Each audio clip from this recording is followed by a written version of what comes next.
السلام علیکم ورحمۃ اللہ وبرکاتہ۔ تجوید کورس کلاس میں آپ کو خوش آمدید کہتے ہیں۔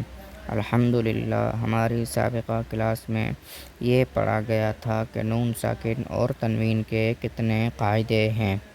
آج کا جو ہمارا موضوع ہے وہ ہے ادغام نون ساکن اور تنوین کا۔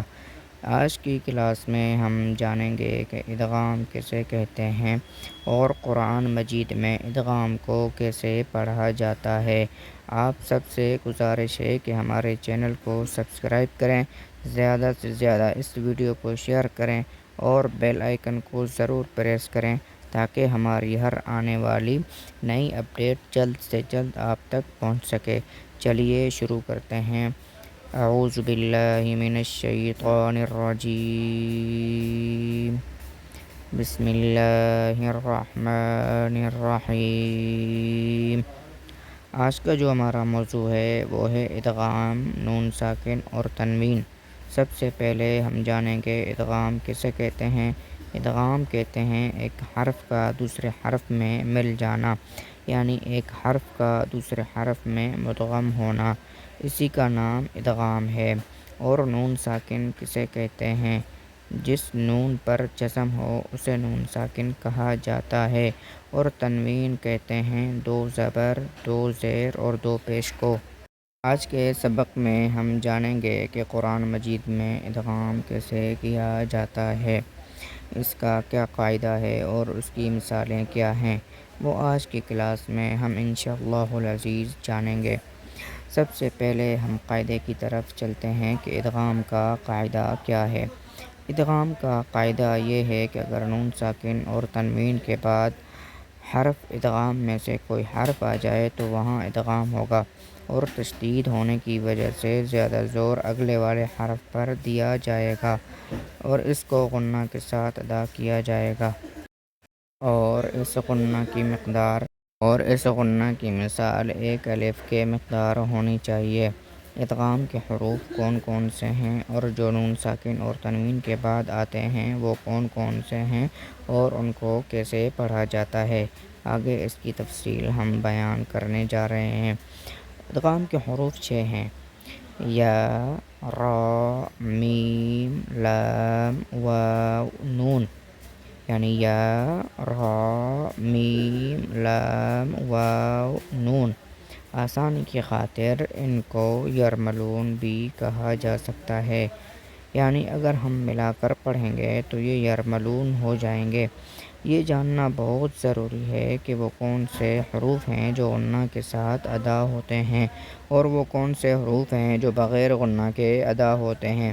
اب ہم وہ حروف پڑھیں گے جو غنہ کے ساتھ ادا ہوتے ہیں، جیسے یا، میم، نون، واو، یعنی یمنو، ان کا مجموعہ بنے گا یمنو۔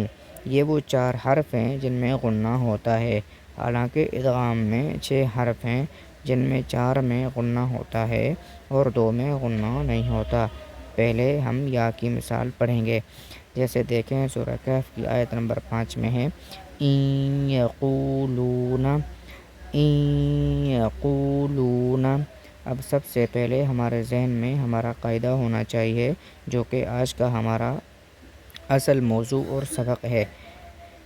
ہمارا قاعدہ یہ ہے کہ نون ساکن اور تنوین کے بعد کوئی حرف آ جائے تو وہاں ادغام ہوگا اور ایک حرف دوسرے حرف سے مل جائے گا، یعنی ادغام کا مطلب ایک حرف دوسرے حرف سے مل جائے گا اور تشدید کی وجہ سے زیادہ زور اگلے والے حرف پر دیا جائے گا، جیسے این یقولون۔ اب دیکھیں حمزہ پر جو ہے زیر ہے اور نون پر جزم ہے، آگے نون کے بعد یا آ رہی ہے اور یا پر جو ہے تشدید ہے، تو ہم کیسے پڑھیں گے؟ این یقولون، یعنی نون کو ہم نے یا میں ادغام کر لیا، اسی کو ادغام کہتے ہیں اور اس غنہ کے ساتھ بھی ادا کیا جائے گا۔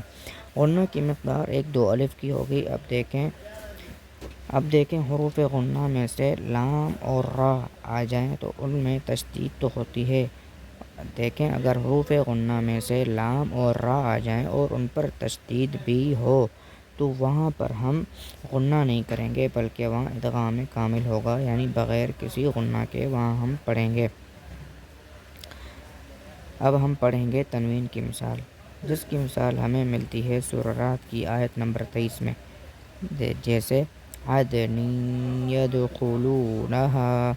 اوپر والی مثال میں نون ساکن کی بات تھی اور یہاں تنوین کی بات کریں گے۔ دیکھیں تنوین کے بعد یا ہے اور یا پر تشدید ہے تو یہاں ادغام ہوگا، یعنی اس تنوین کو یا میں ملا کر پڑھیں گے۔ اب ہم پڑھیں گے میم کی مثال، سورہ بقرہ آیت نمبر 130، عَمِّلَّةٍ۔ زیادہ زور میم پر ہوگا چونکہ میم پر تشدید ہے اور اس سے پہلے نون ساکن ہے، اور قاعدہ ہمارا یہی ہے کہ نون ساکن اور تنوین کے بعد حروف ادغام میں سے کوئی ایک حرف آ جائے، یعنی یا، را، میم، لام، نون، ان میں سے کوئی حرف آ جائے اور اس پر تشدید ہو تو زیادہ زور اس تشدید والے حرف پر دیا جائے گا، اور بیچ درمیان والا جو حرف ہوگا جس پر جزم ہوگا یعنی وہ نون ہو تو ان کو اس میں ملایا جائے گا۔ امید ہے آج کا سبق آپ کو سمجھ آیا ہوگا۔ اب ہمیں دیجیے اجازت، اپنی دعاؤں میں یاد رکھیے گا۔ والسلام علیکم ورحمۃ اللہ وبرکاتہ۔